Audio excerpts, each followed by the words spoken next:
Halo, saya Elveta Almira Syahda absen 15 dari kelompok 5. Saya ingin menjelaskan bagaimana OSI layer bekerja. OSI layer muncul di layar dalam bentuk 7 lapisan bertumpuk. Pernahkah Anda bertanya-tanya, bagaimana data bisa terkirim dari satu perangkat ke perangkat lain? Semua itu terjadi melalui sebuah model yang disebut OSI layer. Ketika Aira ingin mengirim sebuah email ke Ais yang berisi pesan hello, maka akan melewati lapisan awal yang akan kita lewati, yaitu application layer. Ini adalah titik awal komunikasi, tempat aplikasi seperti browser dan email bekerja. Saat Anda mengetik alamat situs web, data mulai bergerak ke bawah. Berikutnya pada lapisan yang akan kita lewati selanjutnya adalah layer presentasi, yaitu memastikan data dapat dibaca dengan mengonversi format. Misalnya, pesan hello yang dikirim Aira sebelumnya akan dienkripsi menjadi format yang tidak bisa dibaca atau ditebak. Hal tersebut untuk keamanan data. Pada lapisan selanjutnya yang akan kita lewati adalah session layer. Session layer itu mengelola koneksi antara perangkat. Ia bertanggung jawab atas pembukaan, pemeliharaan, dan penutupan sesi komunikasi. Kemudian lapisan yang akan kita lewati berikutnya adalah transport layer, yang bekerja untuk memecah data menjadi bagian-bagian kecil yang disebut paket, memberi nomor dan memastikan setiap bagian sampai dengan benar. Jika ada yang hilang, ia akan meminta pengiriman ulang. Selanjutnya, lapisan yang akan kita lewati berikutnya adalah network layer, yaitu setiap paket data diberi alamat IP pengirim dan penerima, agar bisa dikirim ke lokasi yang benar melalui berbagai jalur jaringan. Lapisan selanjutnya adalah data link layer, yaitu bertugas untuk mentransmisikan data antara dua perangkat. Pada lapisan ini, IP yang sudah diberikan akan pada layer sebelumnya akan dirubah menjadi frame yang berisi alat MAC, Media Access Control tujuan, dari pengirim dan penerima. Kemudian pada lapisan selanjutnya adalah physical layer, yaitu MAC data pada lapisan sebelumnya akan dirubah menjadi bit seperti 01101110111111 melalui media fisik menuju alamat MAC tujuan. Itulah proses pengiriman data. Lalu proses selanjutnya adalah penerima data. Prosesnya sama seperti saat mengirim, namun dimulai terbalik, yaitu dari physical layer.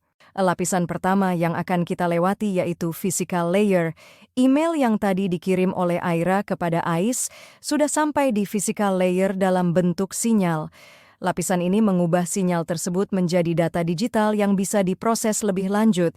Sinyal berubah menjadi aliran data biner 0110110111. Kemudian lapisan yang kita lewati kedua adalah data link layer.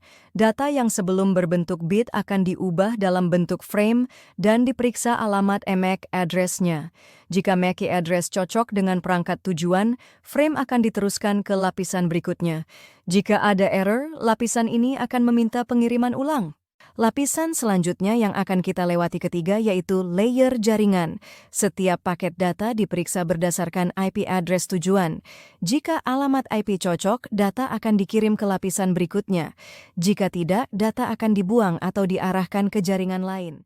Selanjutnya, lapisan keempat yang akan kita lewati adalah transport layer. Paket data yang dikirim sebelumnya akan disusun kembali dalam urutan yang benar. Jika ada paket yang hilang atau rusak, lapisan ini akan meminta pengiriman ulang untuk memastikan data yang diterima lengkap. Contohnya, paket dengan urutan 1, 2, 4, 5 akan meminta ulang karena paket 3 hilang. Paket 3 akan dikirim ulang. Paket akan tersusun kembali dalam urutan 1, 2, 3, 4, 5. Selanjutnya, lapisan kelima yang akan kita lewati adalah session layer. Di lapisan ini, sesi komunikasi tetap dijaga agar tidak terputus. Jika sesi terhenti sebelum semua data diterima, lapisan ini dapat meminta koneksi ulang agar proses tetap berjalan. Kemudian, di lapisan keenam yang akan kita lewati adalah presentation layer. Data yang mungkin telah dienkripsi akan dikembalikan ke bentuk aslinya, sehingga bisa dipahami oleh aplikasi. Contohnya, teks enkripsi seperti ini akan berubah kembali menjadi hello. Lapisan terakhir yang akan kita lewati adalah layer aplikasi. Di lapisan ini, data sampai di aplikasi yang digunakan oleh pengguna. Karena tadi Aira mengirim email kepada Ais, maka email akan muncul di layar Ais. Pesan hello muncul di layar komputer penerima. Nah, data yang dikirim tadi sekarang diterima oleh perangkat tujuan yang melewati 7 lapisan OSI layer sehingga menjadi informasi yang dapat dilihat. Itulah bagaimana OSI layer bekerja, memastikan data dapat dikirim dan diterima dengan baik di seluruh dunia.